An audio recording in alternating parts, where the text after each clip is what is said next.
ao nosso estudo São Bíblica de Judas. Hoje estamos chegando no versículo 8 e vamos até o versículo 10. E do versículo 8 ao 10, ele vai mostrar o padrão histórico dos falsos profetas. Ele segue um padrão comportamental. E é isso que nós temos que visualizar no nosso texto. Do versículo 1 ao versículo 4, nós vimos que nós, como soldados, precisamos lutar pela fé cristã, por causa dos falsos profetas infiltrados no meio da igreja. Tivemos estudando do versículo 5 até o versículo 7, 3 exemplos do Antigo Testamento, onde nós vemos a questão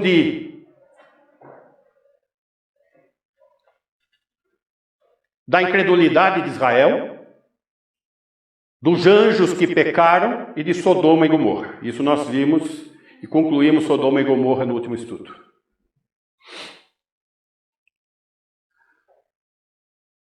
A próxima sequência, após esse texto que nós estamos trabalhando, ele vai falar de 3 exemplos: Caim, Balaão e Corá. Nós vamos estudar isso ainda. O texto de hoje, ele lança a mão do Testamento de Moisés, que é um livro do conhecimento judaico, de literaturas populares, literaturas extra-bíblicas, onde trabalhava alguns aspectos para evitar uma idolatria. E ele é citado aqui no nosso texto.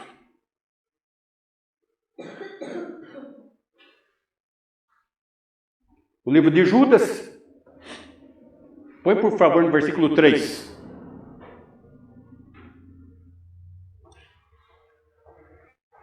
Quando empregava toda a diligência em escrever-vos acerca da nossa comum salvação, foi que me senti obrigado a corresponder-me convosco, exortando-vos a batalhardes, veja, diligência, batalha, diligentemente, pela fé que uma vez por todas foi entregue aos santos. Aqui está o propósito da carta. Que como soldados sejamos diligentes para batalharmos, para defender a fé que foi entregue aos santos, à igreja. Esse é o propósito que a carta está sendo escrita. Então, a mensagem dessa carta é defender a fé em tempos de heresia. A heresia já estava lá, na igreja primitiva, no seu nascimento, e percorreu esses quase 2000 anos, onde hereges foram se infiltrando, a palavra de Deus foi sendo distorcida, doutrinas de homens foram sendo criadas, dogmas de homens foram sendo estabelecidos, mas a palavra de Deus, a Bíblia, a palavra, ela é eterna, ela é viva. E tudo pode passar, mas a palavra de Deus não vai passar. Só que para nós defendermos a fé, meus irmãos, nós temos que ter consciência, termos conhecimento, termos discernimento do ensinamento bíblico. Senão, como é que vamos identificar os hereges? Como que vamos bloqueá-los para que não lancem heresias? Para que não provoque apostasia? Porque nós vemos que essa conduta histórica desses hereges ela passa pela conduta, pelo caráter e pela condenação. Hoje nós vamos ver aspectos do padrão históricos que estão ligados à conduta. Esses padrões históricos que nós estamos vendo hoje está ligado à conduta do herege, do apóstata. No próximo a gente vai ver seu caráter e no próximo sua condenação. Hoje nós vamos estar visualizando a conduta do apóstata, do falso profeta, do herege. E o primeiro aspecto que nós vamos visualizar é que eles são alienados da realidade. Vamos lá. Versículo 8, primeira parte. Judas 8. Ora, estes, da mesma sorte, agora ele vai começar a ver. Quais sonhadores alucinados? Eles são sonhadores alucinados. Não é qualquer sonho, é uma alucinação.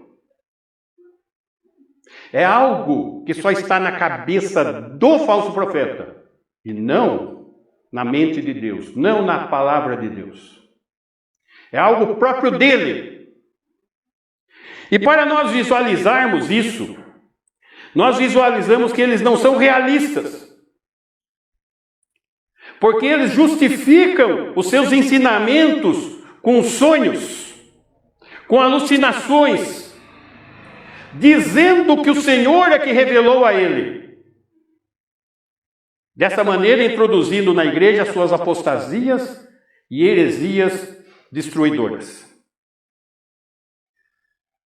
Jeremias 23, 25.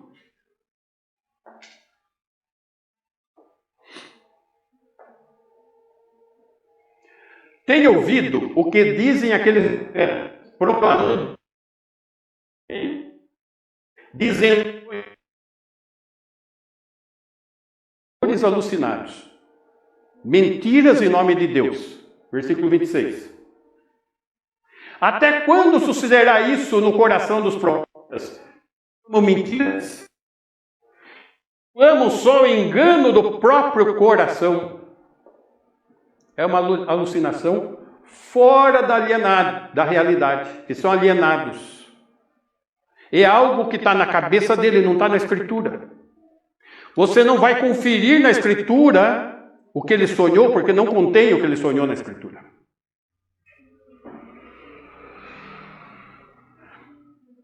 O interessante é que acho que faz tanto tempo que isso acontece na igreja, que as pessoas vão às igrejas procurando a visão, o sonho, a revelação para a vida dela, que não está na Bíblia. Esse é um grande problema, porque é isto que o texto está acusando, que lá no início já estava acontecendo. Sonhei, mas o Senhor está chamando de mentira. Ele não deu visão nenhuma.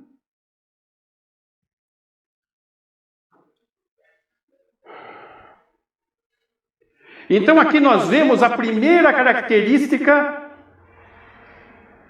Volta no versículo 8. Judas 8. A primeira característica do falso profeta. Eles são alienados da realidade. Quais sonhadores alucinados? É o primeiro aspecto que você vai identificar o falso profeta, o herege. Segundo aspecto que o texto nos ensina, que eles não só contaminam a carne, eles são imorais. Existe imoralidade nesses falsos profetas. Nós estamos em época onde nós estamos vendo tantas leis sendo criadas em defesa da imoralidade como norma. E já estão surgindo os primeiros nomes de pastores que levantam a bandeira do homossexualismo. A bandeira do casamento, se é que existe casamento, que é casamento de acasalamento. Uma bandeira que é contrária à palavra de Deus, como vimos no estudo de Sodoma e Gomorra. mas já tem as bandeiras dos pastores afirmando isso. Eles são imorais, o texto está falando. Eles não só contaminam a carne, seus pensamentos são poluídos.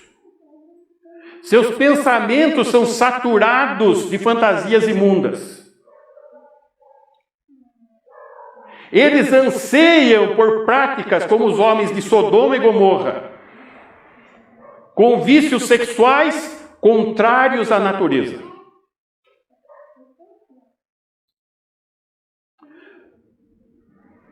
Aí eu fico pensando, tudo isso está contido num coração enganoso.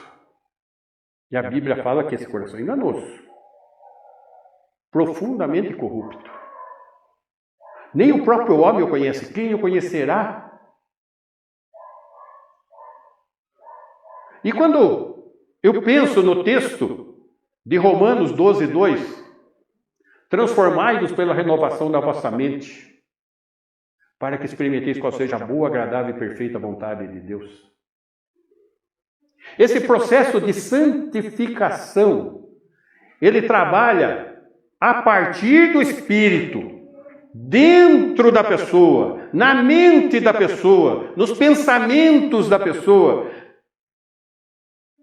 É um processo de santificação que transforma a mente, o pensar daquele que era morto em seus delitos e pecados. Mas esses falsos profetas,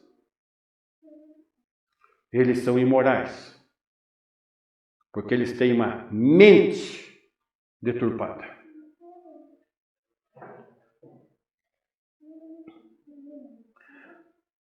O texto também segue dizendo que eles são duros e arrogantes, sem conhecimento espiritual. As coisas espirituais se discernem espiritualmente. Agora, alguém que não tem a luz do Espírito Santo, alguém que não tem a habitação do Espírito Santo, não vai produzir isto.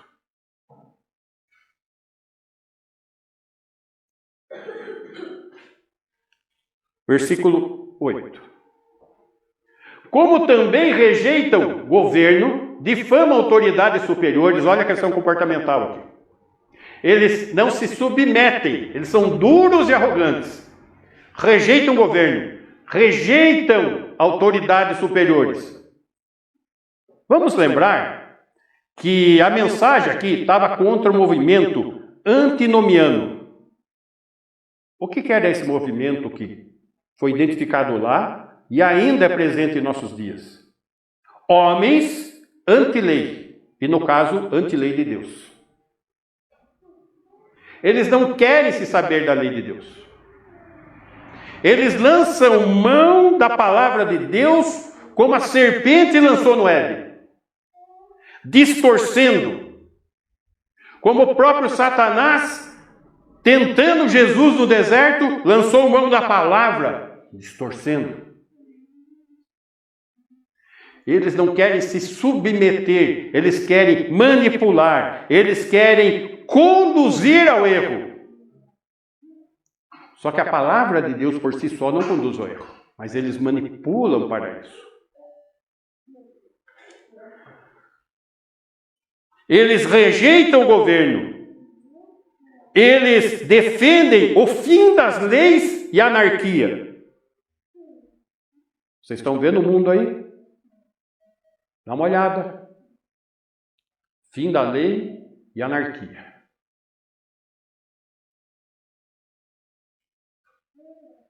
É esse tipo de pessoa que nós estamos falando. Daí a gente consegue perceber que de fato o mundo jaz no maligno e que o príncipe desse mundo é Satanás. Porque não precisam um olhar tão profundo para discernir que eles não querem saber de ordem, eles querem anarquia. E quantos pastores estão por trás disso apoiando também? Muitos. Eles difamam autoridades superiores. Eles tratam toda autoridade, seja divina ou humana, com desdém e malícia. Salmo 12, versículo 1. Salmo 12, verso 1.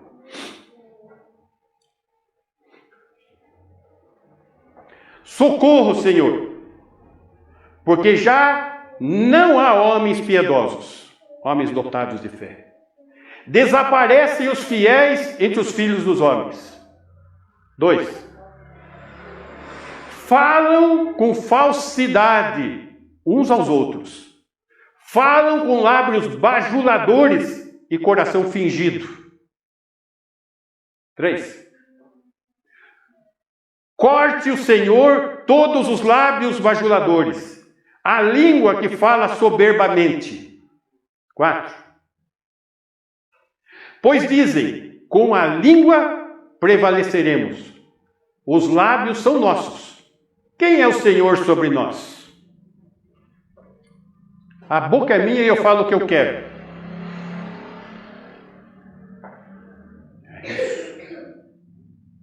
É esse tipo de gente que nós estamos falando, que não só estão no mundo, mas estão dentro das igrejas, entre seus membros, entre seus oficiais e entre seus pastores. E essa carta de Judas está chamando a atenção para que eles sejam identificados.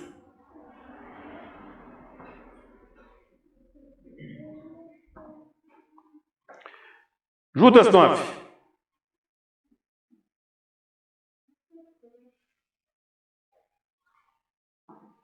Contudo, o arcanjo Miguel, quando contendia com o diabo e disputava a respeito do corpo de Moisés, não se atreveu a proferir juízo infamatório contra ele. Pelo contrário, disse: o Senhor te repreenda.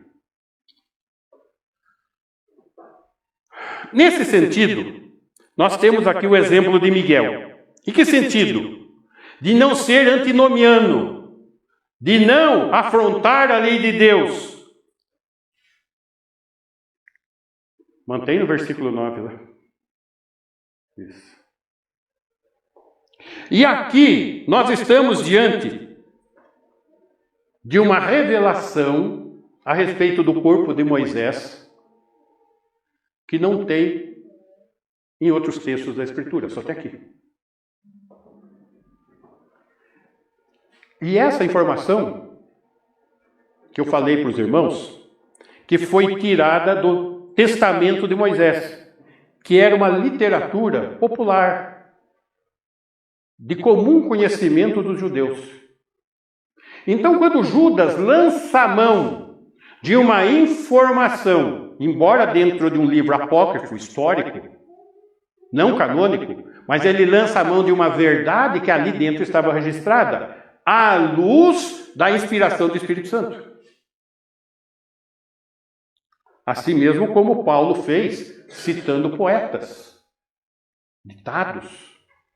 Salomão citou ditados humanos, que continham verdade.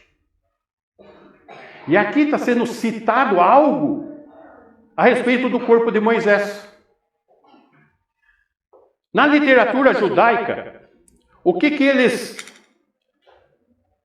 liam, estudavam dentro dessa tradição judaica?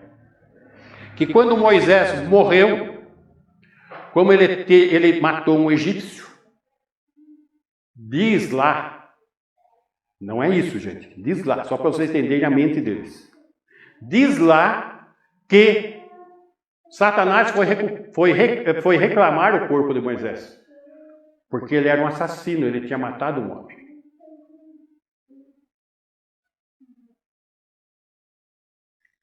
Só que não existe a percepção do agir de Deus, do sangue de Cristo, da dimensão do perdão de Cristo.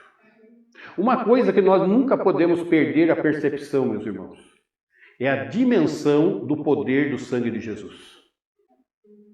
Porque a hora que nós encontrarmos um pecado que for maior que o sangue de Jesus, que a mensagem da cruz que nós cantamos,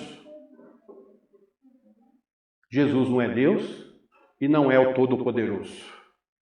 Não é a vida, porque não seria capaz de resgatar em função disso.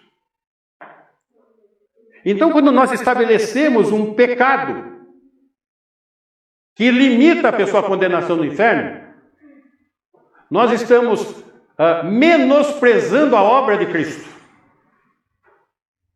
Mas em que sentido? Então pode pecar? Como os antinomianos falavam? Não.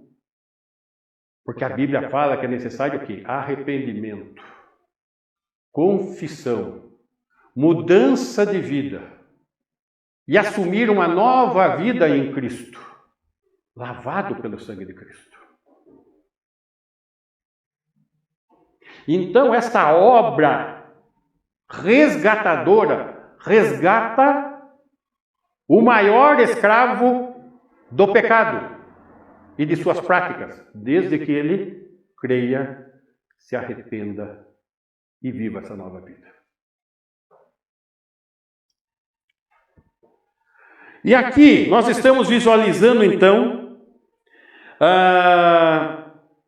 esse entrave entre Miguel e o diabo, aonde nós vemos o porquê que Miguel não queria ou cumprir a vontade de Deus, porque o corpo de Moisés seria uma cilada para Israel. Se eles tivessem posse do corpo, eles iam criar um túmulo todo sofisticado, bonito, para ali fazer visitações e cair na prática da idolatria. Miguel não permitiu isso.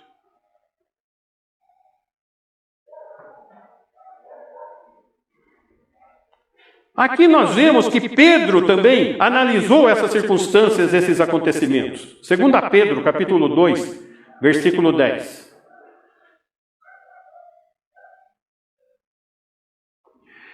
Especialmente aqueles que, seguindo a carne, andam em e menosprezam. Está falando das mesmas pessoas. Tá? Não temem o que nós acabamos de ler no relato de Judas. 11. Ao passo que anjos, embora maiores em força e poder, não proferem contra elas juízo infamante na presença. É o que aconteceu com Miguel e Satanás. Miguel, ele não acusou Satanás. Ele deixou nas mãos de Deus, que o Senhor te repreenda. Então nós vemos aqui uma questão de anjos bons que não acusam anjos perversos, deixando que o Senhor os repreenda.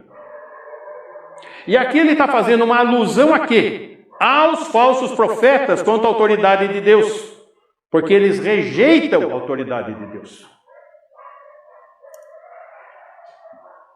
Versículo 10 de Judas.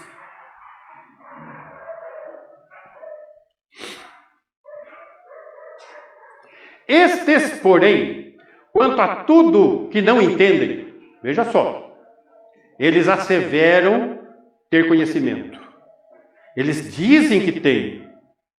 Eles tentam enganar, dizendo que têm conhecimento de coisas espirituais, de fama. E quanto a tudo o que compreendem por instinto natural, não espiritual, como brutos sem razão, até nessas coisas se corrompem. Vamos entender um pouquinho esse versículo. Eles se afastaram da vontade de Deus. Eles estavam alimentando a mente com doutrinas falsas, doutrinas que inflam o ego e estimulam a rebelião.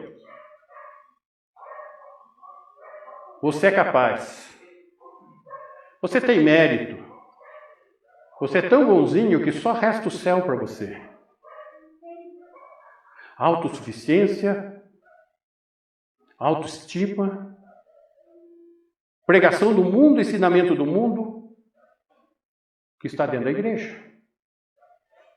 Quantos e quantos estão sendo atrapalhados em aspectos psicológicos, da mente e não do espírito. E é assim que começam as maneiras deles se infiltrarem no meio. Eles são pessoas ignorantes e que não sabem do que estão falando. Vamos ver isso? 2 Pedro 2,12.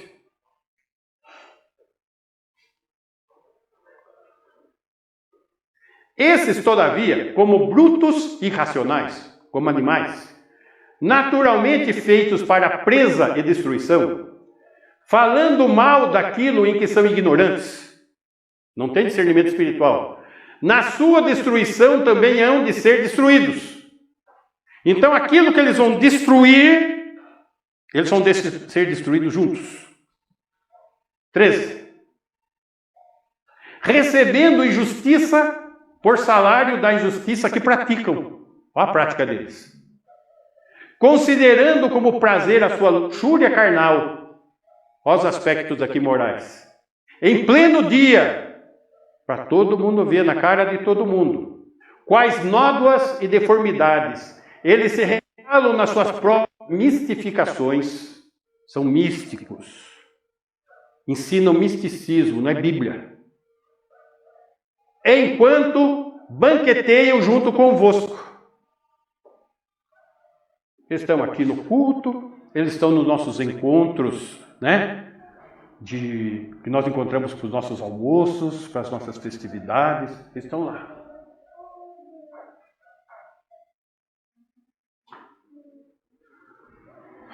Eles são brutos e racionais, como animais selvagens rebeldes,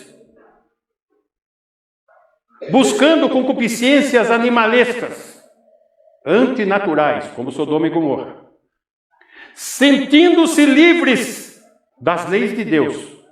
Eles não querem saber. E vive como bem entende. Essa é a maneira deles. No entanto, eles se esquecem que a lei de Deus são associadas às penalidades com suas consequências que Deus estabeleceu. Eu não aceito a lei de Deus, eu não vou seguir a lei de Deus, não existe lei de Deus para mim, mas ele não conseguiu anular a lei de Deus. Ela está vigorando. E ela vai ser aplicada, e as consequências do juízo que a lei traz vai ser aplicado sobre eles. E sobre todos quantos os seguirem. Cúmplices.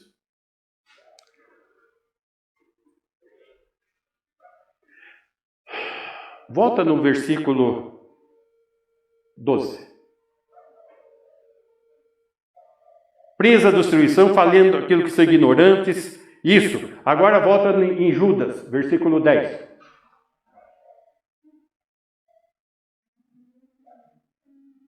Esses, porém, quanto a tudo que não entendem, difamam. Esse verbo aqui.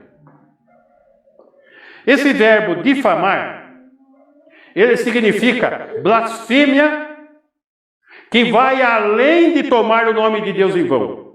Não só isso, tomar o nome de Deus em vão, mas também tomar sua palavra com leviandade.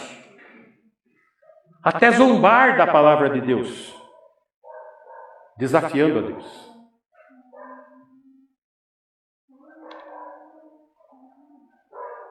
Eles se corrompem.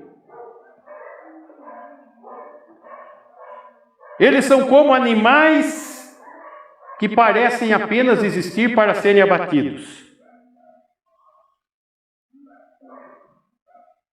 Quando a gente pega a pista aqui, toda essa beirada de café tem gato. Tem uma época do ano que a gente vê só garrotinho, né? Só bezerrinho. Eles vão sendo engordados para o abate. É essa a situação.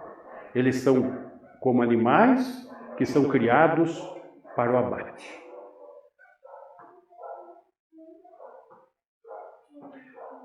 Só que nós temos que ter uma atenção dobrada. Porque no início dos nossos estudos falou sobre cumplicidade. Nós vimos lá em João, 2 João, 3 João, quando nós recebemos esse tipo de pessoa, quando nós apoiamos esse tipo de ministério, quando nós estamos dando ouvidos ao ensinamento de uma pessoa assim, nós estamos sendo cúmplices e participantes das suas obras.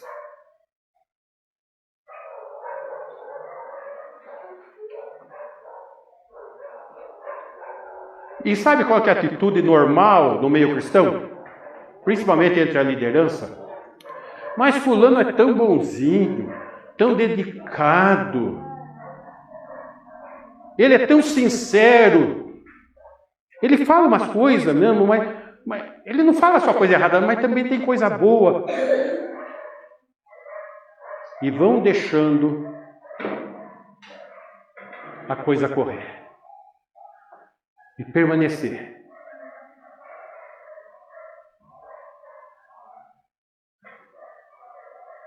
Meus irmãos, nós estamos no 1º século. Nós estamos entre o ano 80 e o 90. O livro do Apocalipse ainda não tinha sido escrito.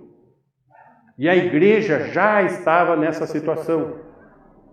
Imagina do ano 80, 90 até 2023, o quanto essa gente já se infiltrou, já produziram as suas falsas doutrinas, estabeleceram dogmas fruto de visões e sonhos, sonhei, e estão aí manipulando a cristandade e preparando-os para o fogo eterno.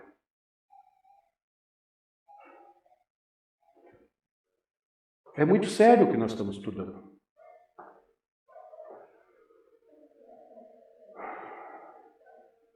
Eles difamam,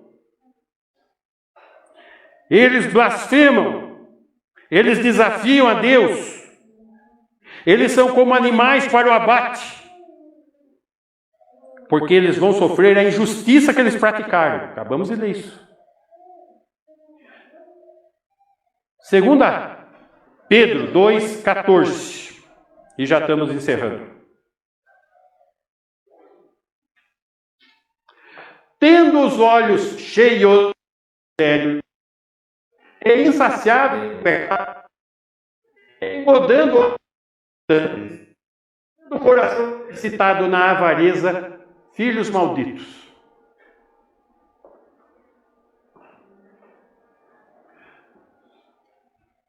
São imorais, olhos cheios de adultério, insaciáveis no pecado, engodando almas inconstantes. Se infiltram nas casas e cativam mulherinhas que nunca aprendem, diz o texto bíblico.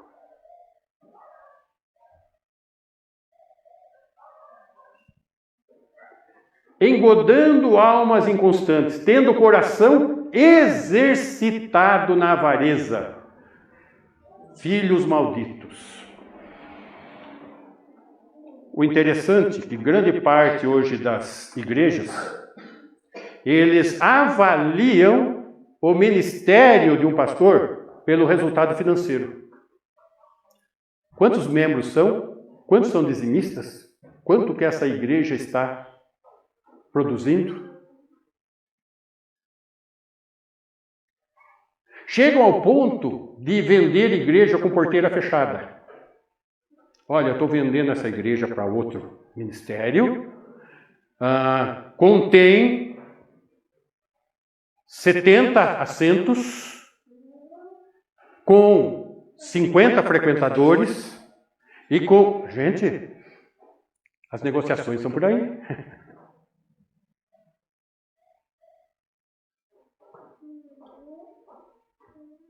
Exercitado na avareza, filhos malditos. Mercenários. Vimos lá, João 10, que os mercenários que não cuidam das ovelhas e querem o couro, a lã, a carne, a gordura da ovelha, eles são como ladrão que veio para matar, roubar e destruir. Esse texto está falando de falsos profetas, de anticristos, que estão infiltrados nas igrejas.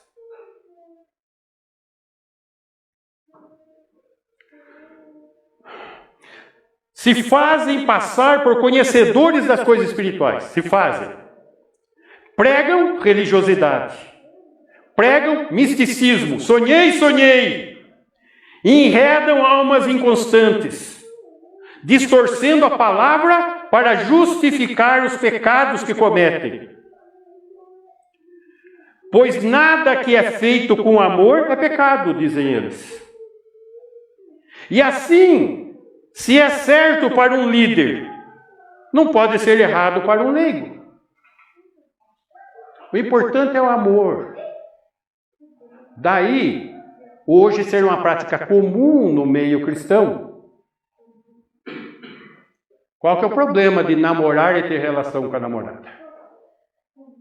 Nenhum. O que é isso? Você é tão antiquado. O importante é que se amam. É só olhar a sociedade de Lambari, a sociedade de Jundiaí, de Atibaia. Por que eu estou citando isso? Porque eu conheço.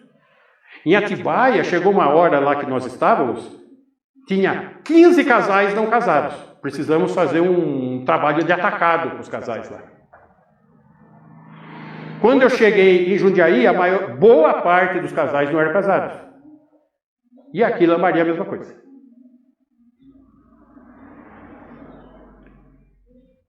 Na igreja. É normal. Vamos lá, gente. Falso profeta. Ah, mas se não der certo, divorcia, depois casa com outro. Casa com outro. É isso que está sendo ensinado, falado e praticado. Ah, não, mas essas pessoas... Tem tanta gente boa, tanta gente sincera. Que bondade é essa que é fora da palavra de Deus? Que sinceridade é essa? É uma sinceridade, sim, de um coração corrompido.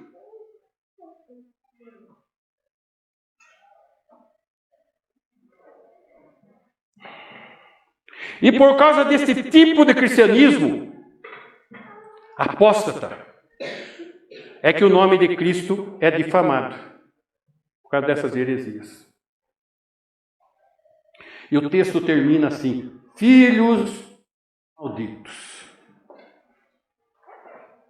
Interessante que Judas, ele não está amaldiçoando o falso profeta. Judas, ele está antevendo que eles serão alvo da maldição eterna, com toda a intensidade do juízo divino. Filhos malditos.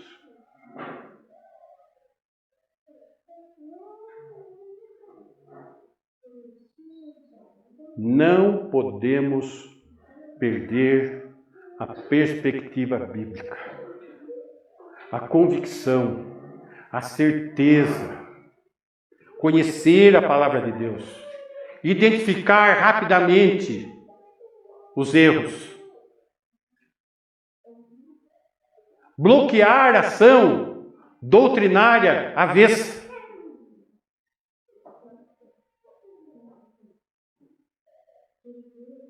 Precisamos ser uma igreja forte, uma igreja que defenda a fé cristã, que se empenha, que viva a fé.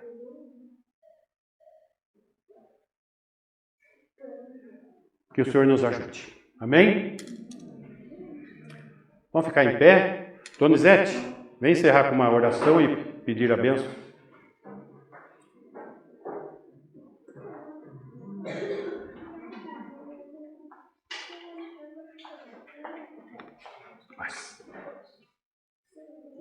Irmão Gaspar,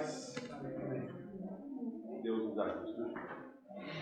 Pai Santo, Pai querido, nós te louvamos nessa noite, agradecemos a Deus pelas suas vidas e poderosa palavras essas que nos fortalecem, que nos deixa mais ó Deus, apto para poder falar de Ti, para poder anunciar o Teu Evangelho da salvação.